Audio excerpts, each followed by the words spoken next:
Olá, pessoal!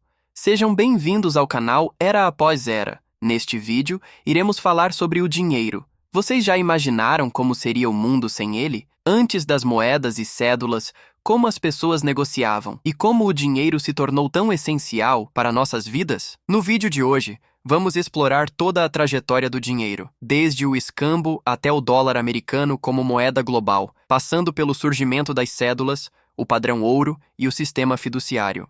Mas antes de começarmos, já sabe, né? Deixa seu like, se inscreve no canal e ativa o sininho para não perder nenhum conteúdo. E agora, bora pro vídeo. Antes do surgimento do dinheiro, comprar um item podia ser um verdadeiro desafio. Todas as transações eram feitas através do escambo, um sistema onde bens e serviços eram trocados diretamente. Imagine trocar um saco de grãos por uma ferramenta ou um pedaço de carne. Embora isso funcionasse em pequenas comunidades, o escambo tinha muitos desafios. O principal era a chamada coincidência de desejos. Ambas as partes precisavam querer exatamente o que a outra oferecia.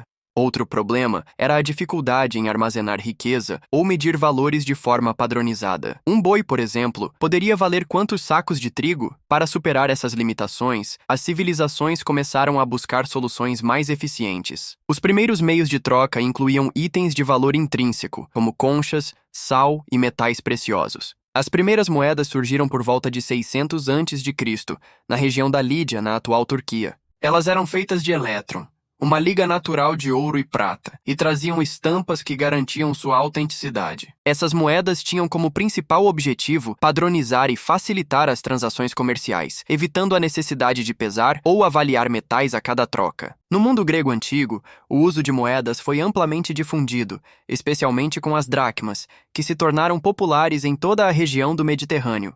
Os romanos, por sua vez, introduziram uma variedade de moedas como o denário e o sestércio, feitos de prata, ouro e bronze. As moedas romanas não apenas representavam riqueza, mas também eram um instrumento político, exibindo o rosto de imperadores e mensagens que reforçavam o poder do Estado. Na China, o desenvolvimento das moedas tomou um rumo diferente. Lá, as primeiras moedas eram feitas de bronze e tinham formatos variados, como pequenas ferramentas ou facas. Mais tarde, no período da dinastia Qin, 221-206 a.C., as moedas foram padronizadas em forma de discos redondos com buracos no centro, facilitando o transporte em cordões. Enquanto as moedas facilitaram o comércio, transportar grandes quantias de ouro e prata não era prático nem seguro. Foi assim que surgiram as cédulas. Esse conceito nasceu na China, durante a dinastia Tang, a partir do ano 618, mas se popularizou na dinastia Song entre os anos de 960 a 1279, quando comerciantes passaram a usar notas de câmbio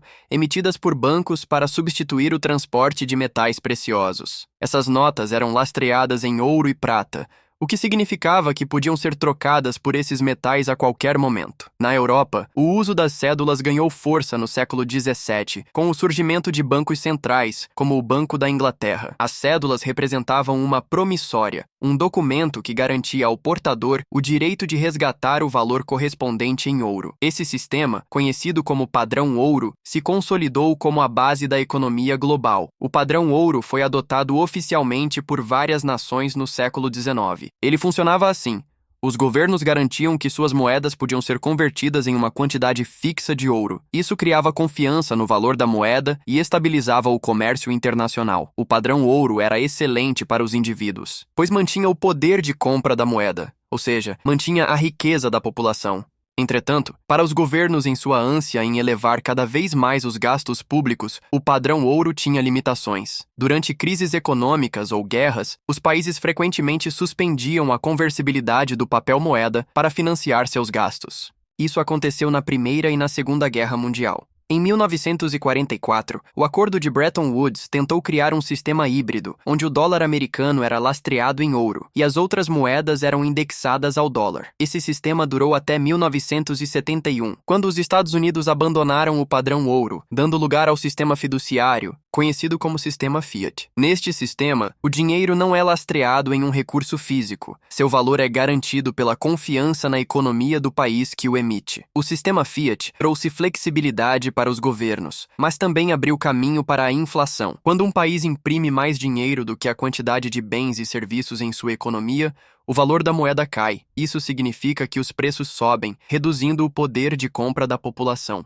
Um exemplo histórico é a hiperinflação na Alemanha nos anos 1920, quando as pessoas precisavam de carrinhos de mão cheios de dinheiro para comprar itens básicos. Mais recentemente, vimos casos na Venezuela e no Zimbábue. A inflação descontrolada pode destruir economias e levar à pobreza em massa. E aí, o que você achou dessa viagem pela história do dinheiro? Desde o escambo até o dólar como moeda global, o dinheiro evoluiu junto com a humanidade, adaptando-se às necessidades de cada época.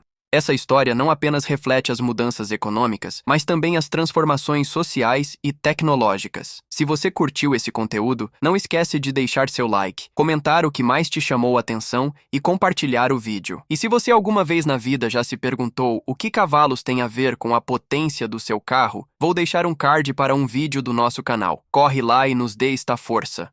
Um grande abraço, fiquem com Deus e até a próxima.